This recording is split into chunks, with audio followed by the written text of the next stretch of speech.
బట్టతలతో బాధపడుతున్నారా? ఆధునితనమైన పద్ధతిలో hair transplantation చేయబడును. Face clinic, Hyderabad. నమస్తే రమగారు. నమస్తే జయ. రమగారు, ఏదన్నా మంచి కథ చెప్తారా? వాళ్ళ పంచతంత్రంలోంచి మనకు తెలుసు ఆషాఢభూతి కథ. ఆషాఢభూతి కథ కంటిన్యూ అయ్యింది.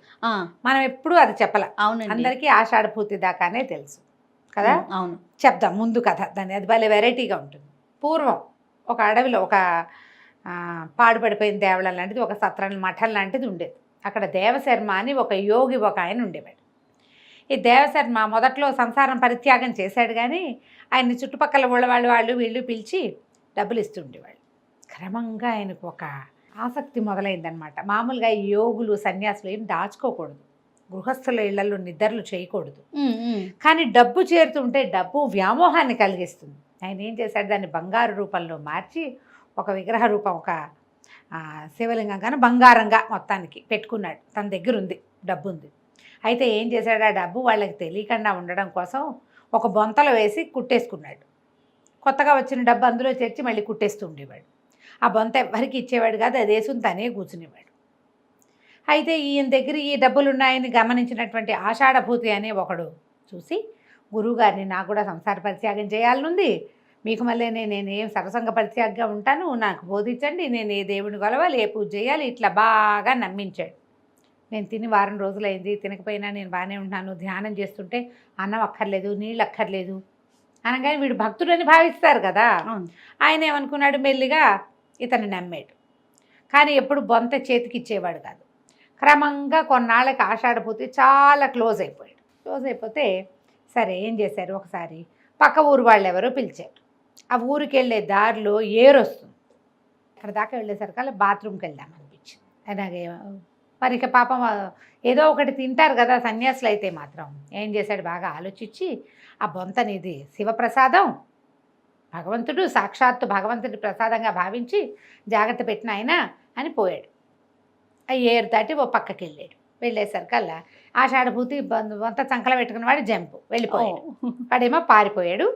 ఈయనేం చేశాడు, అట్నుంచి అటు ఉంది వీళ్ళని నమ్మాడు, శిష్యుల్ని బాగా నమ్మి ఆయనకి ఏ సంశయం లేదు, వీడు వెళ్ళిపోతాడేమో అంటే అర్జెంటుగా గబగబా పని తెవుల్చుకుని వచ్చును. అవును, పర్వాలేదని నిదానంగా నడుస్తుంటే ఏమైంది, ఆయనకి ఎట్లా కనపడింది, వెతుక్కుంటున్నాడు. సరే చూస్తే వీడు కాస్త జంపు.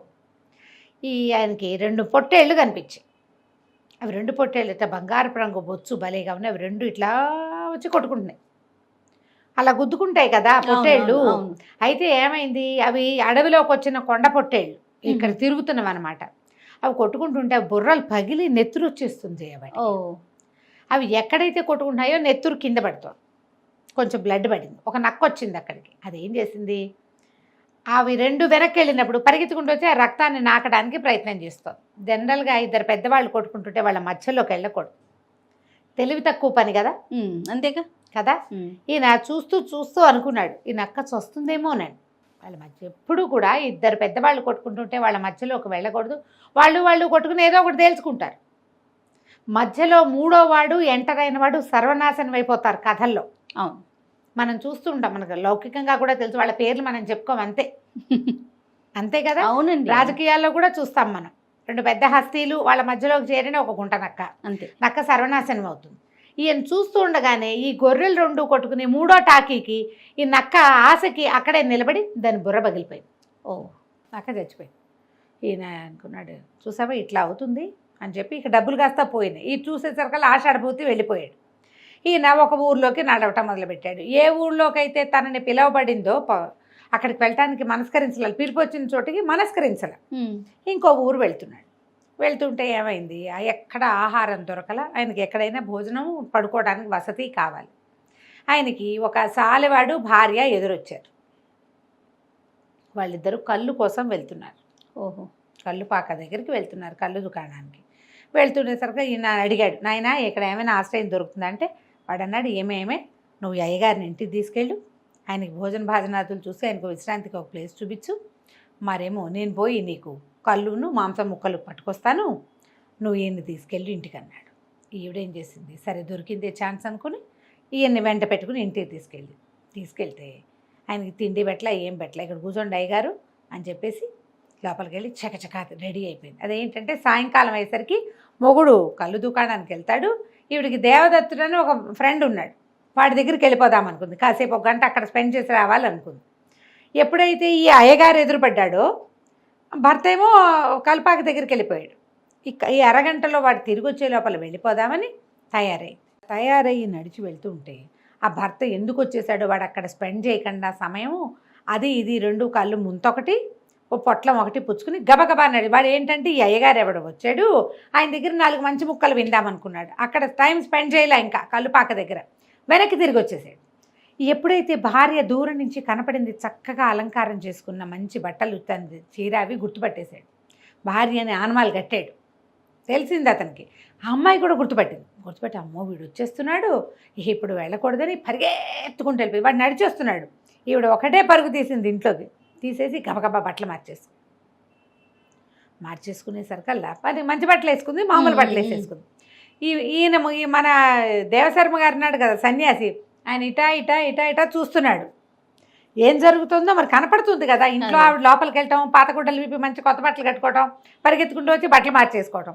బట్టలు మార్చుకున్న 5 నిమిషాల కల్లా ఈ సంచి మూట అది మన పొట్లమును ఈ దుత్తా పుచ్చుకుని వస్తున్నవాడు కనపడ్డాడు. వాడు లోపలికి వచ్చి ఏమే దుర్మార్గురాలా, నీ సంగతి నాకు తెలియదు అనుకున్నావా, నువ్వు అట్లాంటి దానివి నీ సంగతి చెప్తా, నన్ను కాదని నువ్వు ఎక్కడికి వెళ్తావో చూస్తా అని ఏం చేశాడు, ఒక మంచానికి వేసి దాన్ని కట్టేసాడు. ఒక మంచాన్ని నిలబెట్టి ఉన్న మంచం ఉంటే మంచానికి వేసి కట్టేసి అక్కడి నుంచి వాడి కోపంతో వచ్చిన అయ్యగారి దగ్గర మంచి మాటలు లేవు, నా మంచి ముక్కలు లేవు, ఆయన తిండి తిప్పలు కూడా చూడలే. ఆయన పాప నడిచి వచ్చాడు కదా, తిండి లేదు ఏం లేదు, ఆకలి దాహం 2 ఉన్నాయి. ఓ పళ్ళు ఫలమైనా వాళ్ళు ఇస్తారనుకున్నాడు, ఏమీ ఇవ్వలా. వీడేం చేశాడు, ఇది తెచ్చిందంతా తాగేసి ఆ తెచ్చుకున్నదంతా తినేసి పెళ్ళాన్ని మంచానికి కట్టేసి పడుకుని నిద్రపోయాడా. నిద్రపోయేసరికల్లా ఏమైంది, ఈ భార్యకి ఒక ఫ్రెండ్ ఉంది, అది కూడా బాయ్ ఫ్రెండ్స్ ఉన్నది. అది వచ్చి ఇంటికి వచ్చి చూసి ఏమైంది, నిన్నిట కట్టేశాడు, మరి నువ్వు దేవదత్తుడు నీ కోసం అక్కడ వేచున్నాడు, నువ్వు వెళ్ళవా అంటే ఎట్టా వెళ్ళను, నన్ను కట్టేసి ఉన్నాడు, పైగా లేచి చూశాడంటే నేను కనపడలేదనుకో కొంప మునిగిపోతుంది అని అన్నది. అనేసరికల్లా దూతంది, ఇంత తెగదాగేసిన వాడు ఫ్రెండ్, ఇంత తెగదాగేసిన వాడు ఏం లేస్తాడే వాడి బొందా, అయినా మత్తులో వాడేమి ఆనవాళ్ళు కట్టాడు, మన ఇళ్లలో దీపాల పాడ ఆమదం దీపాల వెలుగులో నువ్వు నేను ఒకేలా ఉంటావు, నువ్వు ఓ పని చేయి, నన్ను కట్లోడదీస్తా, నన్ను కట్టేసి నువ్వు వెళ్ళిపో దేవదత్తుడి దగ్గరికి, వచ్చాక నన్ను మనిద్దరం ప్లేసులు మార్చుకుందాము అని చెప్పి ఫ్రెండ్ కోసం త్యాగం చేసింది అనమాట. ఈ అమ్మాయి ఏం చేసింది, సాలివాడి భార్య వచ్చిన వాడి అమ్మాయి భర్త ఎవరంటే మంగళతను నాపితుడు అంటారు, అతని భార్యని కట్టేసి ఈవిడ కాస్త వెళ్ళిపోయింది బాయ్ ఫ్రెండ్ని కలవడానికి. ఈ కళ్ళు తాగి పడుకున్న వాడికి ఓ 12 గంటలకో ఎప్పుడో మెలకు వచ్చి నువ్వు అందం వల్లే నీకు ఇంత పొగరబోతాను, నువ్వు అందుకే వాళ్ళ వెనకాల వీళ్ళ వెనకాల తిరుగుతావు, ముక్కు కోసేస్తానని పెళ్ళాం అనుకుని పెళ్ళాం ఫ్రెండ్ తాలూకు ముక్కు కోసేసాడు కత్తి పెట్టుకుని. కోసరికలు ముక్కు కింద పడిపోయింది, కిందంతా నెత్తురు లబో దిబో మంది, ఇక లబో లేదు దిబో లేదు. కాకపోతే మన దేవశర్మ గారు నాడు ఆయనకి ఆకలితో దాహంతో నిద్ర పట్టట్లా ఇట్లా చూస్తున్నాడు, మొత్తం చూసేసాడు. ఆయన చూస్తూనే ఉన్నాడు. సరే ముక్కు కోసేసి వీడు మళ్ళీ వెళ్ళి పడుకున్నాడు, దుత్తలో మిగిలిన కాస్త కంగలు తాగేసి పడుకున్నాడు. ఆ బాయ్ ఫ్రెండ్తో బాగా స్పెండ్ చేసి వచ్చిన ఆవిడ 1 గంటకు వచ్చింది వెనక్కి. వచ్చి చూస్తే ఏముంది, ఫ్రెండ్ని ఓడదీస్తే మీ ఆయన నా ముక్కు కోసేసాడే దుర్మార్గుడు అని చెప్తే, సరే ఏదో నాటకం ఆడదాం, మా ఆయనకి ఏం చెప్పాలో ముక్కెట్టా దిగింది అంటే నేనేం చెప్తానో సరేనని ఏం చేశారు, మళ్ళీ ప్లేసులు మార్చుకున్నారు. సాలాయన భార్య ఏమో మంచానికి కట్టివేయబడింది, మంగళాయన భార్య ఏమో నడుచుకుంటూ ఇంటికి వెళ్ళిపోయి ఏం చేసింది, లోపలికి వెళ్ళిపోయి భర్తకు తెలియకుండా మొహానికి ఏదో పసుపద్దుకుని లోపల పడుకుంటే ఆ తెల్లవారింది.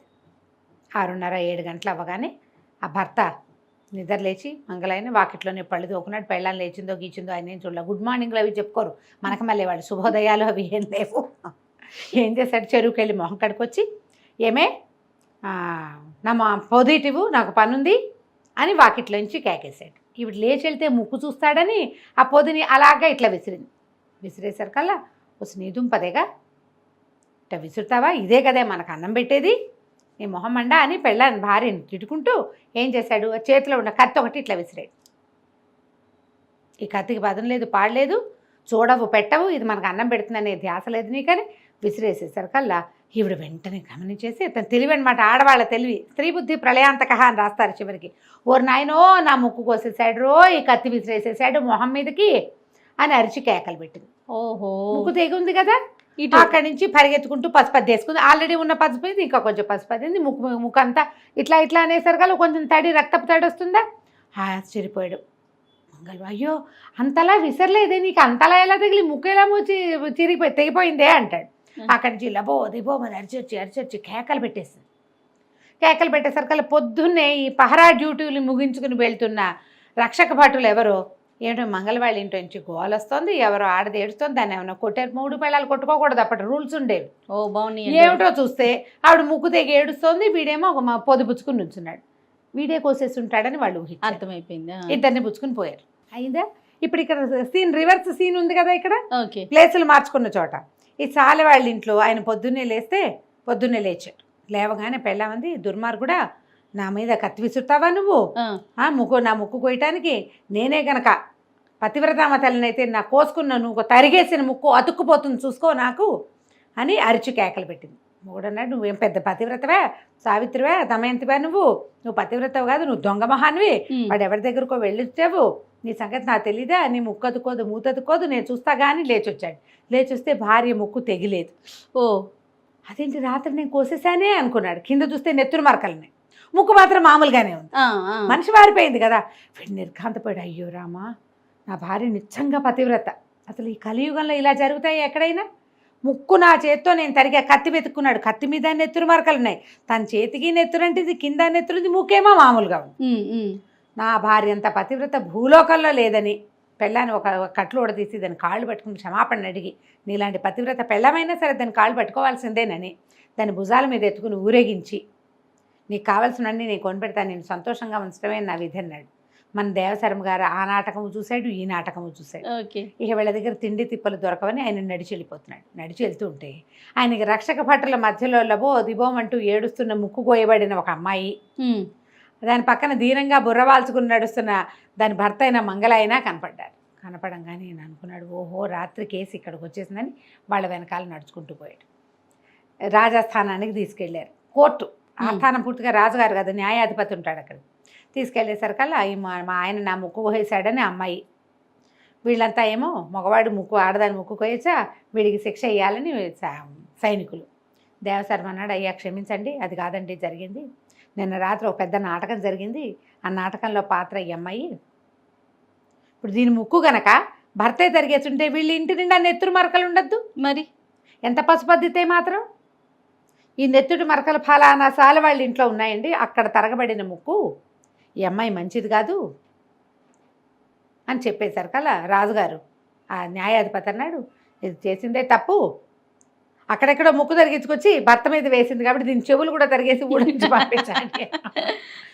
తో పాటు చెవులు కూడా గత్రించి పంపించారు. మంగళ అయిన తర్వాత ఇంకో పెళ్లి చేసుకున్నారు. కథ కంచికి మనం ఇంటికి. దీంట్లో ఇది ఏంటంటే ఎప్పుడు కూడా ఇలాగే మోసపోతారు ప్రజలు. అసలు జరిగిన కథ వేరే ఉంటుంది అంతే.